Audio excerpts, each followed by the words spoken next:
You're with The Hub with me, Nik Gowing. These are the main headlines. US Secretary of State Hillary Clinton has given strong backing to South Korea after it announced wide-ranging new sanctions against Pyongyang.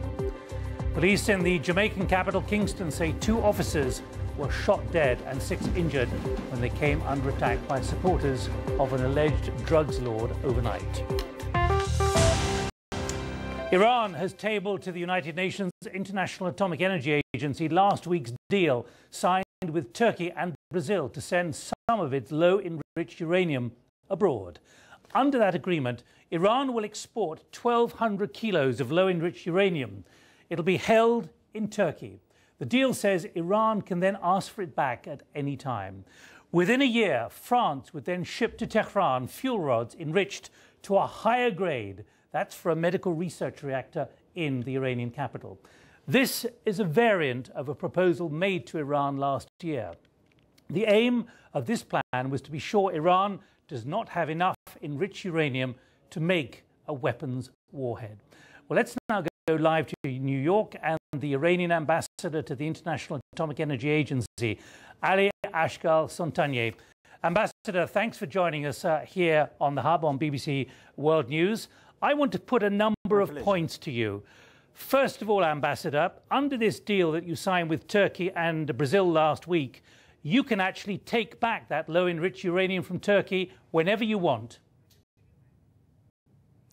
Well, this is not exactly what the agreement and declaration says. Of course, if extraordinary circumstances will jeopardize the whole spirit of the agreement, that is the right of the Islamic Republic of Iran, because this material belongs to Iran. Well, can you give a guarantee, Ambassador? Can you give a guarantee, Ambassador, that if that low-enriched uranium goes to Turkey and sits there, you will not ask it back? Look, I will not go any word beyond or less than what has been agreed by the head of states of Islamic Republic of Iran, Turkey, and Brazil. And if you read it carefully, then you will find the answer to your question. Well, that's why I'm putting it to you, because in there it makes it clear that you can get that uranium back if you want it. There is no question about the legality of this material being the property of Islamic Republic of Iran. Of course, if we are, by any chance, we are not receiving the fuel and there is obstacles or constraints, then this material which belongs to Iran has to be returned. There's no question about it. But the important thing is that apart from the normal practice that we have to pay and get the fuel, we have shown maximum concession and flexibility, agreeing to suggestions, in fact, was proposed last year by US, France, and Russians because of the intermediation by our good friends, Brazil and Turkey. Now, Ambassador, and this should be welcome. Ambassador, let me put another, it's quite a technical point, but it's rather important. Last October, you had about 1,600 kilos of low-enriched uranium, and you were offering, or this proposal was to send 1,200 kilos of that abroad.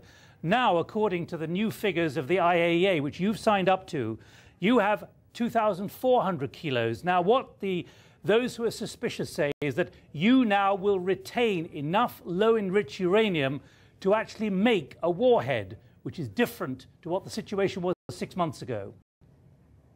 Look, either the 6 months ago or now, we categorically reject that we are for nuclear weapon. That's not my question, though.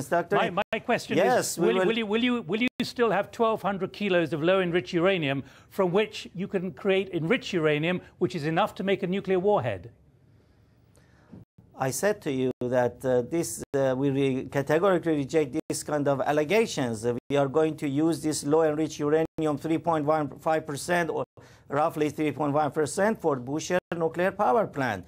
And for the Tehran research reactor, we are in fact going to follow this agreement in order to get the fuel for Tehran reactor. Therefore, the fuel, the material produced in Tehran under the supervision of IAEA will be used for Bushehr nuclear power plant, and this is exclusively under the IAEA seals and control. Let me ask you another question. This sort of allegation has no... Yes, please. Finally, one other question. You are now producing 20% enriched uranium. and you were not doing that last October. And you made clear that the deal will not change the production of that. In other words, you're enhancing your capability to produce enriched uranium, which you weren't a few months ago. Look, of course, those countries which, in fact, ignored the legitimate requests of Iran and constructive proposal should be blamed if the situation now is different. But we had no other choice than to start going to up to 20%. Will you stop that production? Will you stop that production? Will you stop that production, Ambassador? This is inalienable right of Iran to do its enrichment activities under full scope safeguard of the IAEA.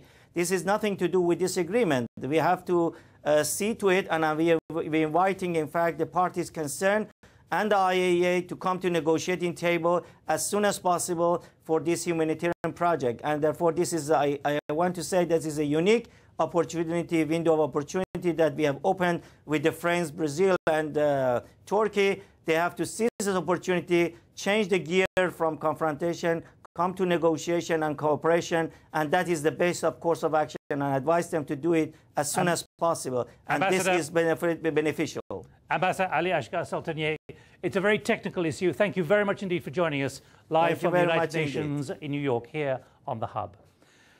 Now to Thailand, where the authorities have extended a curfew in Bangkok and 24 provinces for 7 more days. In the capital, some schools,